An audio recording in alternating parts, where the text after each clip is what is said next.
what's up guys, Benny here, and in this video I'm going to be taking you through the top 10 best loadouts that you need to be running in Warzone Season 2 Reloaded. Also, make sure to hit that subscribe button so you can stay on top of the game's meta. Now, the very first loadout that you're going to want to be setting up includes the ISO Hemlock. This is the best assault rifle in Season 2 Reloaded, and this is the build. You've got the Fielder T50 barrel, which you're going to tune towards recoil steadiness and then damage range. You've then got the Harbinger D20 muzzle, which is recoil smoothness and bullet velocity all the way, because you'll notice with this build, I'm not running high velocity ammo because, to be quite frank, it just doesn't need it. You've then got the FTAT Ripper 56 underbarrel, and underbarrels have been changed in Season 2 Reloaded, so there is no longer that ADS penalty that you can see over here, so it's even better to run it than it was before. You got recoil stabilization and aiming idle stability. We've then got the 45 round mag on there, and then the aim op V4 optic. Now I've gone for this for close, and this is something I've changed across all my weapons when I'm using the aim op. Used to go far because of that visual recoil that we wanted to try and reduce. It's no longer really an issue, and like running it towards close just makes those targets a lot larger. It brings it in closer to your face, makes it easier to hit your shots in those high priority areas like the upper chest and those headshots. You've then got the aiming ADS speed as well to minus 1.61, and I'll just give you an example just so you can see exactly what I mean with the close range as well. As you can see straight there, really easy, and this thing just does not move. It's so easy to use, and I pair that with my favorite secondary and something that has become even more prominent with the nerf to the fire shotgun. It is, of course, the Basilisk. This is a two-shot kill. If you're playing solos, you will want this as your secondary. It will outmatch pretty much every other primary SMG up close because it is just a quick two-tap and they're gone. It is ridiculous. The only downside to it is it's got a 5 mag, it's got a 5 bullet mag, and like if you're playing solos, as I said, that's not really an issue. You got the Bryson HEA trigger action, which is sprint to fire and ADS speed, with the Revo LSD 7MW, which is not touched. We've then got the SOR 99 grip, which is then sprint to fire and ADS speed, and of course the snake shot rounds, and then the rapid loader. Unbelievable secondary. Will win you games single-handedly on Ashika Island because of how good it is in the water. Like, you can just swim under people, take them out. It is happy days. Now, the best close-range weapon in the game for me right now is, of course, alongside that Basilisk pistol, is the MP5. This is now even more prominent after the fire shotgun nerf. You're going to have the lock grip precision 40 underbarrel on there, which is tuned towards hip walking speed. So when you're walking around a building, you don't need to be sprinting around. You move around at a fast pace because there has been a little bit of a movement speed nerf to the MP5 that helps counter that. You've then got the ADS speed at minus 0.23. We've then got the frangible rounds, which now actually has been buffed in Season 2 Reloaded because it is now the last bullet that hits your opponent to sustain the effect. So it means that players, when they're trying to run away from you, will not be able to heal and become a little bit easier to take out. I've tuned that towards bullet velocity and then damage range. We've then got the 50 round drum. Of course, if you're playing solos, drop that down to the 40. You don't need the 50. I only run 50 when I'm playing quads. We've got the Lackman TCG 10 rear grip, which is then sprint to fire and ADS speed. And that is the MP5 with the VLK laser 7MW to wrap up the build. Aiming idle stability, sprint to fire.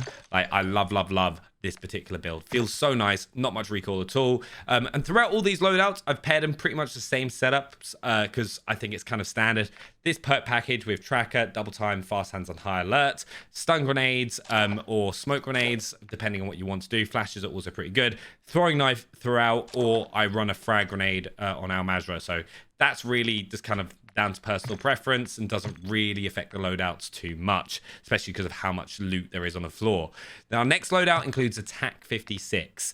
TAC 56 is unbelievable. I actually want to show you this build because, as I said, it's a bit like the Hemlock. I feel like if you're not going to run the Hemlock, this is what you want to do. It's got no recoil, really easy to control, probably the most friendly weapon to use because it's got a slightly higher fire rate than the Hemlock, and I think at this stage most people have it ranked up. The build that I run has got the 17.5-inch 100 Pro barrel, which is recoil steadiness and damage range. We've then got the Harbinger D20 muzzle, which is recoil smoothness and then bullet velocity all the way up, because once again we are not running high velocity rounds, so you want to make sure that you've got that bullet velocity just so you get that hit scan feel at those further distances. The FTAT Ripper 56 underbarrel, which is recoil stabilization and aiming idle stability. The aim op sight, which is of course close, and then ADS speed, and then the 60 round mag. If you're playing solos, drop it down to the 40 as usual. Rest of the loadout is the exact same, but if we move on to our next loadout, this is actually one of the most exciting weapons in Season 2 Reloaded, because the MP7, or well, the Vel 56, right? It's the MP7 in all our hearts, has actually had its damage increased, which makes it way more viable than it has been. And this build is rapid. I had so much fun running this the other week, before the nerf, before the buff, sorry. On Ashika, so give it a go if you haven't. But you got the Bruin Combat Comps muzzle, which is recoil stabilization and gun kick control, the VLK laser 7MW, ADS and sprint to fire, the Vel A568 collapse stock, which is going to give you that movement speed, just kind of help you run around the buildings really nicely, ZLR combat grip, which is recoil control, and then you want recoil steadiness and then sprint to fire speed, and then we've got the 50 round mag. And like, I'll quickly show you this. Now, don't get me wrong, right? It's not as great at a range like the MP7 used to be at Warzone 1. It was like the perfect sniper support weapon, but it is just rapid movement. It's really fun to use. Give it a go with the new buff. Definitely going to fit its way into your top 10 loadouts. Next, we've got the Kastov 762. It's actually been DQ'd in ranked play, so incredible multiplayer gun, not as seen as much in Warzone, to be perfectly honest. Especially, it was like up there during the RPK meta. Now it's a little bit hard to use, probably more of a mouse and keyboard weapon than a controller, but nonetheless is very, very powerful, very fast time to kill. But you got the ZLR Talon 5 muzzle, which is recoil smoothness and bullet velocity. You got the Kaz 10 584mm barrel, which is recoil steadiness and damage range. We've then got the FTAT Ripper 56, which is recoil stabilization and aiming idle stability. You've then got the 40 round mag, and then the AMOP V4 optic, which is close, and then ADS speed once again. Give it a go, especially if you're a mouse and keyboard player, and let me know which one of these is your favorites down in the comments below. Next, we've got my M4. Now, I love the M4, and like, I'm sure on Ashika, you've picked up that ground loot M4 at the start. This is so much fun. It's like such a clean hindsight and gives me throwbacks, especially as it's the 3-year anniversary of the original Warzone, and it doesn't really move. I'm standing up, so my aim's a little bit off, but it's so clean. With this build, you got the high tower 20-inch barrel, which is ADS and then recoil steadiness, the Heartbringer D20 muzzle, which is then recoil smoothness and bullet velocity all the way up because no high velocity, FTAT Ripper underbarrel, ADS and then aiming idle stability, the 45 round mag, and then the Sakin ZX grip, which is then aiming idle stability and recoil steadiness. If you want to run an optic and you don't like the iron sights, you can get rid of the Sakin ZX grip, which just makes it like a laser beam, and put on the aim optic instead. That's up to you, personal preference. So we move on to our next loadout, and where we're getting into the LMGs. The Sakin has received a damage range nerf, but that is it. Like, the RAAL got obliterated with a bunch of nerfs in this update. The RPK got even more nerfs. The Sakin, a little damage range nerf, but that's not the benefits of the Sakin. Like, we all know the thing with the Sakin is it's that no recoil at those long ranges, that you can just hold that trigger down and just take people out at a distance. Yes, it's not as exciting as it was when we had the like that high damage output, but still very, very good in the game and still within the meta, especially on our Mazrah. Not so much on Ashika. You've got the 20-inch Bruin Silver Series barrel, which is recoil steadiness and then damage range. ZLR Talon 5, which we've got towards bullet velocity and then recoil smoothness.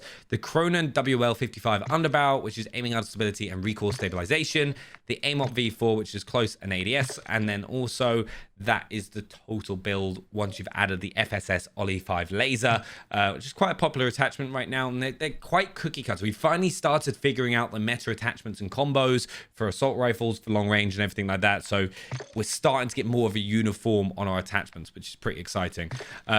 Then our next loadout that you're going to want to be running for Season 2 Reloaded is the Vaznev. This is arguably quite, it's up there with the MP5 that you're going to want to be running. I run the X10 RR muzzle, which is ADS and then bullet velocity. The Operator foregrip, which is hip walking speed and then aim down sight speed. The 45 round mag, Demo X2 rear grip for ADS and then sprint to fire. And then we've got the Marquise R7 stock there as well, which is then aim walking speed and aim down sight speed. And it's between this and the Vaznev for this and the MP5 for the best SMG. Our next loadout is the PDSW, which actually had a change to its iron sights where it's a bit easier to use on the ground loot. So it's like not as like doesn't obscure as much as your view. But this is the build that I use, which is just like, honestly, it's just very fast from the movement speed side of things. Not necessarily taking advantage of the new changes with Reloaded, but I love it. We've got the XRK Sandstorm muzzle, which is tuned to gun kick control and the recoil stabilization. We've got the FTAC series IX 14.5-inch barrel, which is aim walking speed and then aim down sight speed. You've got the hollow extended stock, which is aim walking speed and aim walking steadiness, just to kind of help you give that strafe speed so you can kind of go in and out of corners really fast. With the TV Taccombe stock, which is ADS and aim walking speed again, and then the integrated reflex rail, which gives you that nice optic, which is then sprint speed and then sprint to fire speed. For the rest of the build. Now, our final loadout you're going to want to run is the RAAL H. Nerfs to the RAAL, nerfs to the RPK. The RAAL H is finally coming in there in the LMG. Very high rate of fire, which can cause problems. Gives you a fast time to kill, but it's going to get used more, all right? And the build that I run, ZLR Talon 5 muzzle, which is bullet velocity and the recoil smoothness. The FSS Ollie 5 laser, which is sprint to fire and then ADS speed. We've then got the AIMOP V4 optic, which is then close and ADS. And then we've got the FTAC Ripper, which is aiming idle stability and recoil stabilization. High velocity ammo for bullet velocity and damage range. And those are the top 10 loadouts that you want to be running in Warzone Season 2 Reloaded. Subscribe and smash that thumbs up button.